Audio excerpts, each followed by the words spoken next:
under the twin spires of historic Churchill Downs. Welcome to a Sunday afternoon of thoroughbred racing. It is time for Churchill Downs Today, presented by twinspires.com. Very nice day today, fast main track, firm turf course. We are once again in lane 3. We go back to home base for the final 4 days of the meet starting on Thursday. Temperature in the low 80s for our 10 race Sunday program. Let's take a look at the headlines. Kofefi is good, but she's never been better. She absolutely dominated the Dogwood Stakes yesterday for Brad Cox. Really crushed the field in there. We'll talk more about not only that race, but her immediate future. James Graham with a riding double yesterday, and the second win was his 2,500th win in the United States. Congratulations to the lucky charm, James Graham. Single six jackpot carryover pool continues to grow up to $29,003. That begins in race number 5 here today. Joe Krusevec alongside Brandon Staubel. It was a memorable Saturday afternoon. Brad Cox winning the Dogwood with Kofefi. Let's start there. Brandon, welcome. Powerful performance. You've seen this horse here at Churchill Downs since she was a 2-year-old. Natural talent is one thing, but doing things the right way is another. And, man, she did everything right yesterday. Yeah, and the maturing factor as well. A horse that has plenty of early speed, but when they start to rate and be able to sit off the pace and kind of push the button when you're ready, I mean, that's when you really get excited. She's already a Grade 1 winner. The plan has come to fruition. Brad Cox had her in yesterday as the prep for the Breeders' Cup. He mentioned after the race to you, Joe, that it's all about the timing for her. She likes a lot of time in between starts, so the next time you'll see her will hopefully be at Santa Anita.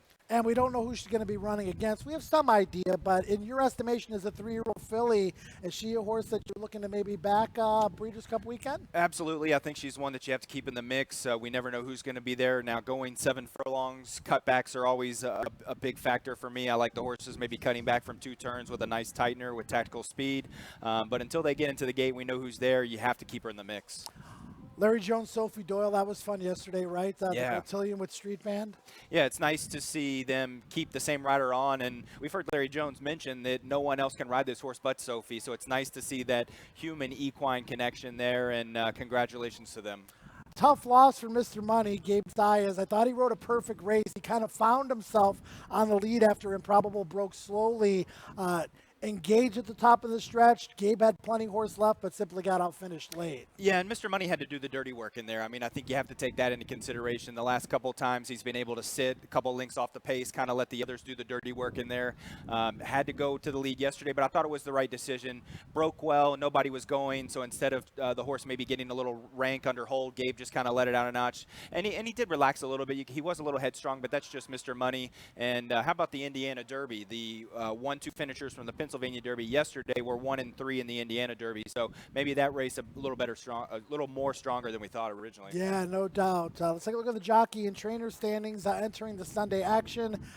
We mentioned James Graham riding double yesterday, along with Ricardo Santana, Miguel Mena, training doubles for Brad Cox and Dallas Stewart, Brandon. But what about James Graham? Coming off the title at Ellis, which I know meant a lot to him. He's been right in the thick of the battle at the fairgrounds the last couple of years, along with Adam Beschizza, fighting out those crowns. Barely lost to Adam this year, barely lost to Sean Bridgman 2 years ago. One of the hardest working guys and a great horseman. Congratulations to James. 2,500 wins in the United States and some in Ireland and overseas before that. Yeah, and he's one of those guys that he gets on anything he can in the morning. I mean, I see him out there. He's working different barns, Buff Bradley, Danny Pites. I mean, he's wherever he can go. Steve Margolis. I mean, you see him on everything. He's building the business. You talked about his success at Ellis. Rode a lot of horses there, and that's what happens when you're out working hard in the morning. I mean, we see all these guys in the morning, but Graham's one of those guys just on everything, and he's building the business up, and it seems to have translated back here for the September meet. Julian Leperoux by 2 over Corey Lannery, and Miguel Mena, who's had 2 consecutive riding doubles. Brad Cox, 1 over Dallas Stewart. Talk about both of those gentlemen with training doubles on the Saturday card. All right, let's send it down to the third member of our team, Ed DeRosa. Ed, beautiful day. Single sixing a little bit later on with you. We've got some signature plays at the end of the show, but let's start with the Brisnap Prime Power plays, buddy. Let's do it. Yeah, beautiful day down here. I have the Kid Zone to my left, Turf Club to my right. I'm stuck in the middle, but we have Prime Power prime power plays for you, and we see them here, and a pretty good mix. I like when it works out this way, that we have a mix of some places to lean and some maybe to take a shot at a price, and I actually like a few of these horses myself. I would say in race 4, number 3, Curate, probably the most likely winner of the day, really looks to have that race over a barrel, and 8-5 would be extremely generous. I'd probably look to add Curate to my collection of winners at even 4-5. I think is fair value in there. But then we have some other options. Super Terrific, I know I think has looked good in the morning, is 9-2, and then Unsweet Tea is a horse I'm interested in when we get to my signature plays. Actually my best bet of the day at 4-1. So a nice mix of prime power, and the power of prime power is it basically takes all the handicapping factors, distills them into one number, and if you're wondering where you can find that number for all horses today, it's in the Brisnet betting guide. On sale now at Churchill Downs. Includes not only the races beneath the Twin Spires, but up to four or more additional tracks. It's only $5, and it includes not only prime power, but also all the great information from Brisnet, including our speed ratings, fractions, etc. Check it out. If they don't have it, ask for it by name. Joe? All right, thanks, Ed. Brandon, let's jump into the card. First of 10 races. Again, really picture perfect conditions, fast and firm, lane 3 for the opener on the turf. 9 furlongs the distance, firm going. We've seen speed hold up well. Because the rail is out, because the grass is very firm, there's a lack of speed in the opener. Yeah, and that's why we both ended up on number 1, Ulele coming back from Saratoga, Grade 1 Alabama. You kind of have to draw a line through that 1.25 miles. So we're going to get the cut back in here. The pedigree is very versatile. Pace advantage, like you talked about. There's just a lot of things. Training well in the mornings and taking all the money as expected, 3-2. Yeah, and hasn't been on turf yet, but there's a reason for that. When you're a 3-year-old filly, you're chasing those bigger races. You're trying to get on the road to the Kentucky Oaks. You're running in races like the Black-Eyed Susan, the Iowa Oaks, the Alabama. Timing is right, I think, to try the grass for the first time here. Yeah, and 2 turns is the thing this horse wants to do, and gets it here. Inside post, you talked about. I mean, there's just so many positives for this horse. Peru, 2-1 morning line favorite at Kentucky Downs on September the 8th. Was a late vet scratch that day. Does that bother you at all coming into a race like this? I mean, she's as good as anybody when she's right, but she's a little bit pace dependent. And that vet scratch at Kentucky Downs, you know Mike Moneymaker wanted to run her there. Yeah, it does bother me a little bit in here. Also, the fact she doesn't really have a ton of natural early speed as well. But kind of something like you just did, probably put it in your notes, and you look at it the next time the horse is entered in here, drawn to the outside. But I've got her picked in 3rd, but the lack of pace was kind of one thing that I really didn't really like in here. Ironically enough, Horse Racing KK Kevin Kirstein's play of the day is Cubs win. That has not been happening very much lately at all, and I'm not happy about it. And I probably won't be happy if Cubs wins the first race. Yeah, I mean, cool horse. Hit the board last 7 times hit the board. A little bit of a step. Nice horse. Yeah, nice horse. A little bit of a step up in here, but loves the Churchill turf, 2 for 2. Likes to win, 5 for 15. So would be one I wouldn't talk you off of. You know who else likes to win? Dallas Stewart. He had a couple wins yesterday. He may have already bet as well, because 9-5 up there off the 3-1 morning line. So maybe looking to pad the bankroll for later on in the card. There might be some doubles into the one horse in race number 2 as well. Dallas training Aquadini, 1-turn mile, non-winners of 2, in for a tag of $50,000. I remember, Brandon, with this horse won on March 2nd at Fairgrounds. I'm like, man, this horse might be able to jump onto the Triple Crown Trail. Actually ran 2nd that day after breaking the maiden in the race prior. But did not run well in the bluegrass, was 9 wide on the first turn that day, has had a myriad of excuses in some of these most recent races. Second time, actually blinkers off after trying blinkers for the first time last out. First time gelding, we know this horse is better than he's shown. Yeah, he's been doing well in the mornings, and another horse that can be on the lead or he can sit off, and I like to see that in here because I think there's a lot of pace in here. Maybe the pace isn't as hot as we think it's going to be, but I think it's going to be contested, which is big. I think you're going to get a rail trip in here, and we see Robbie named on a couple of Dallas Stewart runners in here. He's rode for him in the past a lot, so maybe trying to help Robbie back out as he works his way back from falling off from of the Dennis's injury, moment. the broken wrist, my sixth sense is the horse to beat, though, right? I mean, on paper, resume, current form, this is the horse to beat, but I was kind of weighing the two and saying to myself, my Sixth Sense is going to be a much shorter price than Aquadini. That's why I landed there. Yeah, the class of the field, first time in for a tag, but the only win came gate to wire in here. Inside post probably has to go. There's other speed drawn to the outside, so I could see if somebody wants to go against this horse. Pick 5 in the opener, pick 4 in race 2, pick 3 in race 3, $30,000 maiden claimers, 2-year-old fillies, 6.5 furlongs the distance, and 3 for 3, Brandon. You and I landed on the same horse here, and I got to admit, I'm throwing a dart. I'm taking a stab, but 8-1 in the morning line, and Jimmy Baker, some sneaky quality on the dam side by gemologist. Jimmy's got really good stats, first-time starters, debut maiden claimers, and he's good with 2-year-olds as well. So I figured I'd take a little shot with this homebred. Yeah, all those are good angles in there. Gemologist not really throwing many runners in here, but the big stat for me was the 3-quarter brother Jimmy Baker trained and got the horse to win first time out in there. So that was a big stat for me. Has trained pretty forward in the mornings, and I liked the morning line as well, 8-1. You're going to have some action here on some others. Kind of an unknown runner, Sister Alex on the outside. We don't know. Training at Ellis. We'll see what kind of money that one takes.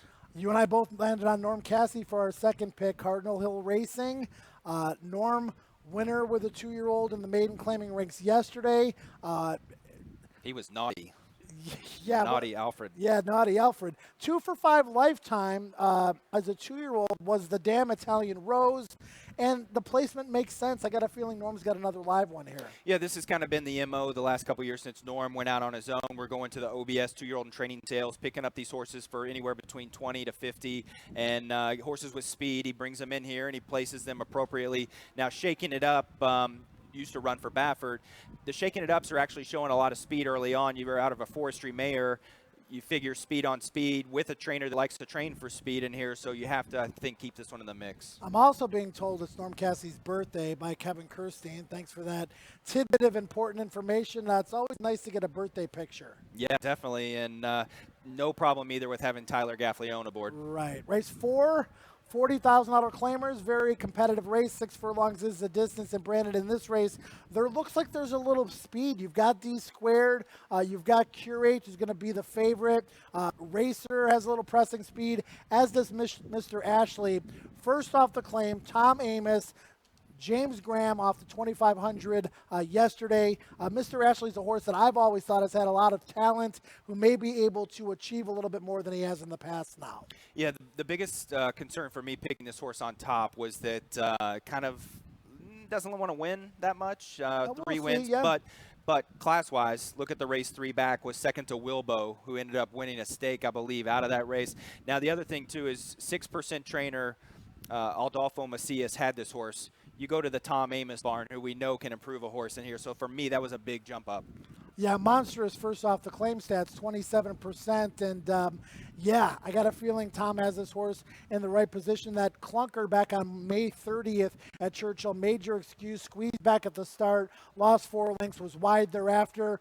Throw that one out, and this horse has been very consistent against good competition. What do you think about Curate? Obviously, Brad Cox is dropping this one in for 40 off a win at Ellis Park. He's run some monster races in his career.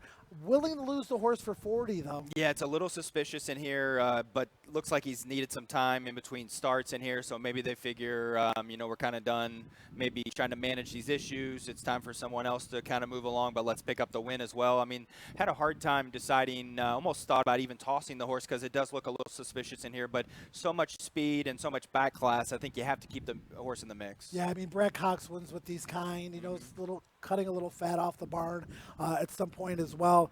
$30,000 maiden claimer, 6 furlongs the distance in race number 5. This is the start of the single 6 with jackpot carryover pool of $3 more than 29 grand. We'll send it down to Ed in just a couple of moments. He's going to give a recap of yesterday's single 6, also talk about the carryover and give his ticket for today. But Brandon and I are going to go through it first. 6 furlongs is the distance here. And in this 5th race, and I've got a better betting, let's take a look at the better betting first. It happens to be in this race as well. It's actually a daily double. I like 2 horses in here, the 1 and the 9, 1, 4, and 6 in the next race, putting together a simple daily double ticket for somebody with a really small budget. 2 horses in this leg, 3 horses in the next leg. Dollar daily double. You got to pick the winner of 2 races in a row. Daily doubles throughout the card. The 1 Wrath, the 9 Super Terrific, 1-9 with 1-4-6. 1 or 9 must win this race. 1-4-6 must win the next race. Dollar wager, 6 combinations, $6 bet. That's your better betting ticket for today. It's all about maximizing your money based on your budget and your opinion. All right, back to Wrath. Second time Lasix, turf to dirt, cutting back in distance. Tried to get a little bit creative here without completely going the long shot direction, because Super Terrific looks like a horse to beat, but you talk about a horse that just doesn't quite get there. I was looking for an alternative. Yeah, no, I think that's logical. The big thing for me, getting back to sprinting, those sprint races, you look Frolic Moore, Tobacco Road, Mr. Ankeny. I mean, faced some really good sprinters early on. They've given this horse a little time, little turf, route, try that. Okay, it didn't work out, so now we're going to turn back. We're going to reset and drop in class for a wake-up call. The number 9, Super Terrific, has had plenty of chances, 8 in fact. But it's interesting, has worn the blinkers in every start except the debut. Now takes the blinkers off. As you and I well know, sometimes a light bulb can go off with that kind of equipment change. Yeah, I mean, these maidens in these 30s, these 20s, these 10s, with an equipment change, whether it's blinkers on, blinkers off, they tend to wake up. They tend to improve in here. This horse has been given time. I like that Paul McGee taking his time off the layoff, blinkers off. Let's go back to the gate. You can see the last gate drill, 101 and 3 out of the gate. Super easy in there and drawn to the outside. Take a look at a couple of the horses this one was facing back in the spring. I think those races were better than they appear on paper. Spyro Gyra, Light of the World, Replete, who we saw come back and win this past weekend. So those races are better than look. Drawn to the outside. We got the reset button in here from a barn that very capable. Short sample in here, but on the Brisnet, 38% for Paul McGee when he takes the blinkers off. Greenspan, morning line favorite, speed, drawn outside. Have to consider, but not a horse that I would lean on. Yeah, the last effort, I think, was disappointing, so they go ahead and drop in for 30. Has speed, drawn to the outside, maybe caught a little wide in there. Maybe somebody else from the inside shows a little speed. I think a horse that you maybe want to use on backup tickets, but personally, not one I can rely on maybe all the way. Yeah, so you and I can't put together a single 6 because we've got a horse running in the 10th race. For me, single 6ing here, I'm either going 1, 9, 10 or just 1 and 9, hoping to get through this first leg. Yeah, I'm probably going to dabble with a couple of other ones. I think those are very logical. I think if you're going deep, maybe give a little look to the 3 Trebolewski for Dallas Stewart and Robbie Alvarado again. The Dam actually won first time out in Argentina by Power Broker, $3,500 stallion, so they spot appropriately. Been training at trackside. I always take notice when a trainer has their main barn somewhere, the horse is not with the trainer, but then the horse comes to the main barn, and that's what happened here. The last 2 works are at Churchill, came over from trackside, must have been doing well, and placed in here in a race where hopefully the horse will be competitive. Send it down to Ed DeRose. Ed, tell us what happened in the single 6 yesterday and what you think's going to happen today, buddy. Well, yesterday, if you leaned on Kofefi, who, as you guys noted at the top of the show, has always looked good, but looked absolutely phenomenal yesterday, winning the Dogwood. You basically could have turned that 1-5 or 2-5, whatever she was, into a big payday in the single 6. You did have to navigate some tricky races, though, as we see yesterday what it paid. I believe it was $9,000. Yep, it was $9,733.52. And that's with Saints Girl kicking things off. Renaissance Frolic, who is one of Joe's best bets. And unfortunately, in race 11, in good spirits, we heard from trainer Al Stahl before the post parade. That was too late for info to add to your tickets, but he was effervescent. That was, I don't want to say easy one to have, but one who made sense. So some logical horses. Field Daisy was obviously the tough one to kick off that late pick 5, second leg of the single 6, 37-1. But leaning on Kofefi would have allowed you to spread, and $9,733.52 on a 20-cent wager. Not too bad. That's what happens when you only take out 15%. We do have a carryover today, though, because more than one ticket solved the sequence yesterday, even with that bomb in there. So today, the jackpot carryover, $29,003. That's for one single winner. But even if there are multiple winners, again, with only 15% taken out and 90% being paid out, plenty to shoot for today. And as we take a look at my ticket, I am shooting for it, guys. If you look at race 10, we'll jump ahead to that leg in terms of my discussion. We'll talk about it more later because you two can't talk about it. I love the prices in there. I am completely fading the morning line choices on my single 6 ticket. I want to be live to some moonshots. The Gold Room is my best long shot of the day. We'll get to that in my signature plays. I think Template has a shot, 15-1 morning line. The 8 is 30-1 morning line. I think that race has a big chance to blow up, and I want to be a part of it. To get there, leaning on 3 singles and an all in race 6, and in race 9 going 4 deep. So some logicals and some places to spread. Would love to get live to that race 10 to all those big morning line prices, guys. Thanks, Ed. He plays his tickets a little bit differently every day, but some strong opinions and all where he had no opinion, and then some price shots in the last 2. When you're playing these bets, that's only a $40 ticket. He's got a lot of coverage. He's got to be right a few times. But if the stars align, like something like that, that's a ticket that could take down the whole pool. And if it doesn't take down the whole pool, that's a ticket that could still pay 5-10 grand. Yeah, it's very good at managing the money and building a ticket. We always talk about, at least me personally, when I hit these tickets, it's because my opinions were right. So get paid in the races where you feel like you have a strong opinion, and when you don't have a strong opinion, like you talked about, he just hit the all button. He's Right. 5 deep in the last. He thinks there's going to be a price. I mean, he thoughtfully looked out each sequence, just didn't go to the morning line favorite. In the last race, he talked about he tossed the favorite in there. Right. Those are the things you have to do because maybe that extra horse he added on is the one that's going to win it. Maybe his 8 horse at 30-1. Race 6 up next, pick 5, 50 cent, a minimum wager, 15% take on our pick 5s here. Very competitive $32,000 claimer going 7 furlongs. Brandon, you landed on the 7 here. That is Starship Zeus, claimed most recently for 25 grand by Robertino Diodoro. Yeah, it's a bit of a price play in here. This is a horse that loves Churchill. That was one angle I really liked in here. Diodoro takes over, claimed this horse at Saratoga. This horse was running 1-turn miles at Aqueduct, had a win for 25 non-winners of 3 back in April, but gets back to Churchill and gets in a new barn in here. Diodoro very good on the wake-up call, and then you can see that September 12th, 5th best of 40 workout in there. The horse that he actually worked out with was Eskin for it. They finished heads up. Eskin for it came back to win the other day. Starship Zeus, maybe back in form, loves Churchill. He was here with Murat Sankal for a long time. Right. I just look at those kind of things when I'm trying to find a price, horses that are getting back to doing something they want to do. I've got the other Diodoro here, claimed for only $16,000 at Saratoga. Just missed that day, and if you look back to some of the back class races at Gulfstream, can be fast enough to win this. And I like this horse on the rise, going to sit a little bit more of a forward trip than your selection. There is a plethora of horses that might be able to win this. No Funny Biz always tries hard, freshened up a little bit, and the 5th title is capable. Very intriguing start to the pick 5. Yeah, it's almost like who's in form right now. I've got that horse, Reason to Soar, number 4, picked in 2nd. I like the fact that the horse has a pace advantage, I think, in here. Right. I think the number 5, Driven by History, could possibly show the way, but you take a look at this horse. West Point Thoroughbreds owned the horse before George Weaver. They dropped in from 62.5 off the layoff for 16. Well, I wouldn't read too much into that because West Point wants to win at Saratoga. Right, Okay, true. so they're Good going to make point. moves like that. They probably didn't think anybody was going to claim the horse dropping that low. Sometimes it'll scare people away, but maybe they didn't care. Maybe they were just looking for that win at Saratoga. So Reason to Soar in here. I think double jumping this horse up is the right move. Right. Race 7, as we tap on the gas pedal just a little bit. Mile on Turf Firm going. Lane 3, special weight, like I mentioned, 2-year-olds. And pick 4, as I mentioned, starts here. Brandon, you landed on the 9, as did I, again on the same horse. Street Ready. Sneaky pedigree here, and it's Mr. Ian, off of the lesson learning debut at Alice. Horses like this almost always improve.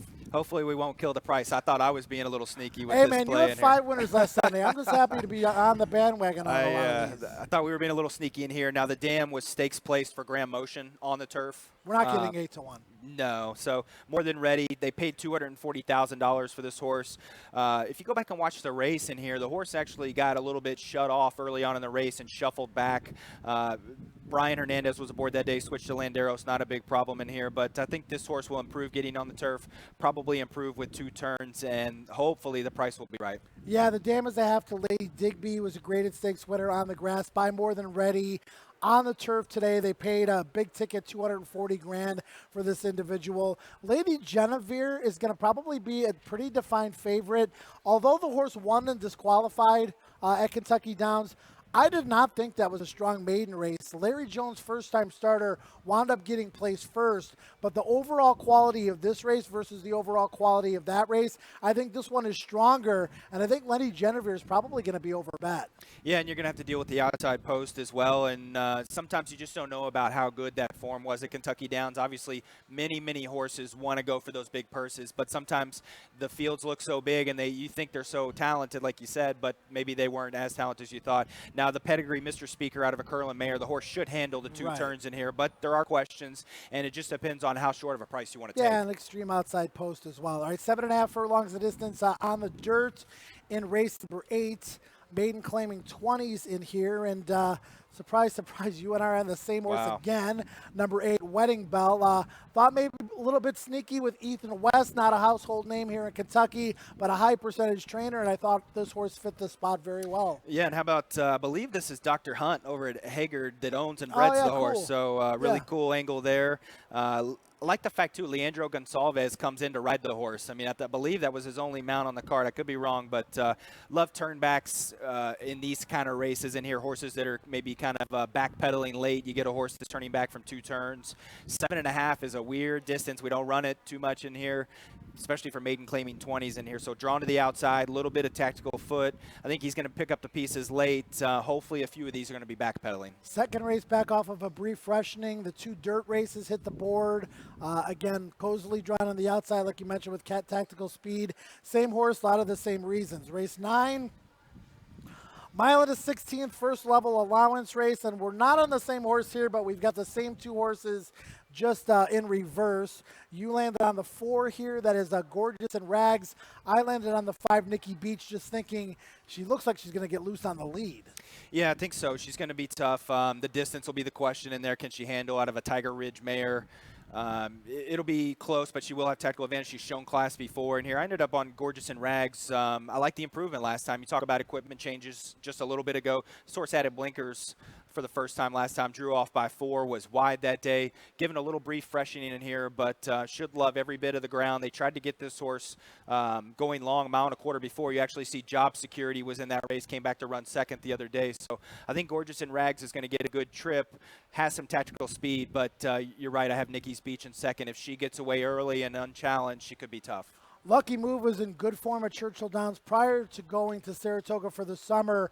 Ran the 2 best races of her career in Saratoga Springs. But again, probably going to have to come from a little bit further off of a slow pace. One to consider as well. Let's take a look at the 10th and final. Actually, we can't.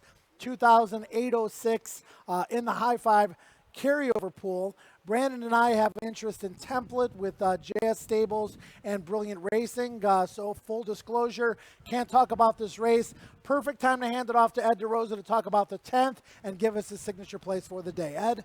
Thanks, Joe. I'm very excited for this 10th race, and I'm going to have to save some money regardless of my opinions elsewhere because I don't want to lose it in time to bet this race. Number 5 to Gold Room, 20-1 on my morning line is my top pick, and when we get to the signature plays, we'll see as my long shot of the day. His past horses in every race, just hasn't quite gotten there, and I'm not really no excuses, just wasn't good enough. But at 20-1, the speed ratings among the horses in this race who have run are right there. And I know that trainer Chris Hartman was thrilled to get this horse on the cheap at the sale. And I just think it's a matter of time before we get a breakthrough at a big price, because as we get longer in the year with these 2-year-olds, typically the ones who have run are able to find a spot they can win. And at 20-1, happy to bet that this is that spot. Bahama Channel was a speed and fade, gets Virginia Tormey, who rode this horse the first 2 times. Weight break could help against maiden 2-year-olds. So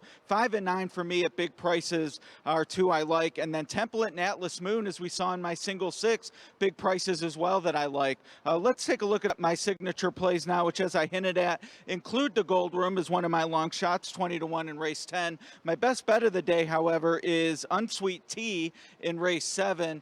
4-1 morning line. Speed and fade a few times back, and I did see that neither of you gentlemen picked this horse, but I think today could be the day. The Ellis races, that meet has really come up stronger in recent years, and now we get the long 1-turn, 7.5 furlongs versus that 1.5 turn mile, and I think that could be the difference for Unsweet Tea. Greenspan, I'm with you guys. I know Joe and Brandon, you talked about maybe using that horse cautiously to start out the single 6. I'm willing to chuck completely. I really like Super Terrific, who is my second choice for best bet. So a lot of great opportunities today. I think race 10 is the best of them all. Thanks, Ed. Handing the baton over to Brandon for his signature plays of the day. Yeah, Super Terrific seems to be a play. I like that one, but best bet today is going to go to race 4. I know, Joe, you and I are on the same page there, Mr. Ashley. Big trainer switch, in my opinion. 6% trainer over to Tom Amos. I like to, I didn't mention this, the fact he doesn't get too cute. You know, claim for 40, he's back in for 40. Right. Good, street ready. Sounds like you and I are both on the same page there. We're not going to get the 8-1 morning line. We didn't talk about this horse, but race 3, Heroic Officer, Ian Wilkes. With the passing of Mary Lou Whitney, I think there might be some type of dispersal, possibly. I'm not sure. I can't really speak to that, but it just seems like some of the horses are dropping quicker than usual. So number 3, Heroic Officer, dropping maiden special weight. Didn't really show a ton in the debut. Draws the rail. I'll go against him there. All right, let's take a look at my signature plays, which are going to look similar to Ed's and Brandon's. I'm against Greenspan in race 10, just like Ed. Tough outside post and needs to dig a little bit deeper after showing speed. Wise Landing is my long shot play of the day in race number 3. Flying under the radar in this race that I think is a little bit more wide open than just Heroic Officer, who's the 9-5 morning line favorite. Then Brandon and I and Mr. Ashley going to sit the right trip, should improve for Tom Amos. And with Curate in the race, we might get 7-2 on Mr. Ashley. Those are my signature plays of the day. Ed DeRose in the paddock all day with analysis and also some interviews along the way. Brandon Staubel is going to be taking a look at the horses in the paddock, but joining me on the set all afternoon long. Travis Stone, the voice of Churchill Downs, will give you the changes and the play-by-play all afternoon long. I'm just curious if Steve Buttelman is going to play Happy Birthday to himself before or after the national anthem or sometime during the day today. Happy birthday, Steve. National anthem up next.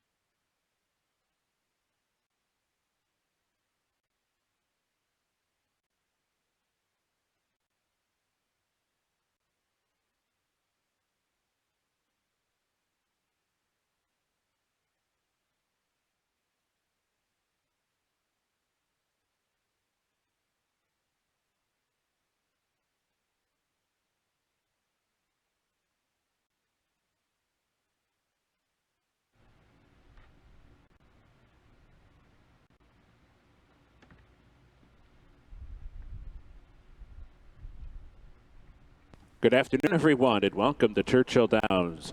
Please rise for the national anthem to be performed by the staunch Steve Buttelman.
And welcome everyone to Churchill Downs for racing on this Sunday afternoon. A sultry and sunny day awaits. 10 races on tap today. Main track is fast, turf is firm. The rail at 22 feet on the turf course. Let's take a look at the scratches and changes, starting with the opener. Out of the first race today, scratch the 7, Drinking Dixie. First race, scratch number 7. Second race, scratch number 2, Bird. In the second race, scratch number 2, Bird.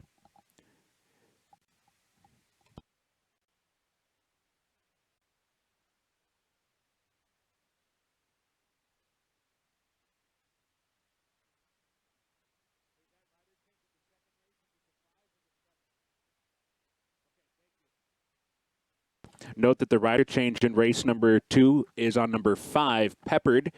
Edgar Morales riding number 5, Peppered, not number 7, riding number 5, Peppered. The second race is Morales. Third race is clear.